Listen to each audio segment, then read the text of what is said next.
ہند کو اسلامی دینی چینل تو ایک مرتبہ پھر حاضر ہاں انتہائی ضروری توجہ طلب غور طلب اہم مسئلہ کہنے کی اسی حاضر ہویا آخر تک ویڈیو دیکھ سو تے مسائل دی سمجھ تساں کو آسی۔ آج دا مسئلہ یہ ہے کہ آیا نماز پڑھنا تو بعد امام نماز پڑھاندا ہے، نماز پڑھانا تو بعد اچھی آواز نال دعا کرسی یا آہستہ آواز نال دعا کرسی؟ افضل احسن بہتر طریقہ کیڑا ہے؟ بہتر طریقہ کیڑا ہے؟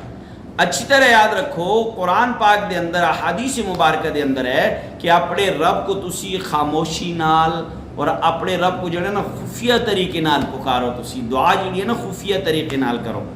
تو ہن مسئلہ یہ ہے کہ آیا نماز تو بعد اچھی آواز نال دعا کرنی چاہیے تو اچھی آواز نال دعا نہیں کرنی چاہیے، اچھی آواز نال دعا نہیں کرنی چاہیے۔ ہاں ایک گل یاد رکھو کہ کسی دن یا کسی دیہڑے جڑا ہے مقتدیاں دی تعلیم واسطے تسی کسی وقت کہ جس ٹائم لوگ تساں دے آس پاس نماز نہ پڑھ دے ہون کوئی الفاظ ایسا بول سکتے ہو، وہ بھی اس نیت نال مقتدیاں دی تعلیم دی نیت نال۔ باقی اصل مسئلہ یہ ہے کہ نماز تو بعد اچھی آواز نال دعا منگنا قرآن اور حدیث تو ثابت نہیں۔ اس وجہ تو اگر تسی یہ عمل کر دے ہو تو اس عمل کو چھوڑ دے ہو۔ امید ہے کہ سمجھ آ گئی ہو سی، اگر سمجھ آ گئی ہے دوسرے تک پہنچانا میں اساں دا ساتھ دو۔ ہند کو اسلامی دینی چینل یوٹیوب چینل کو سبسکرائب کرو، گھنٹی والے بٹن کو دباؤ۔ السلام علیکم۔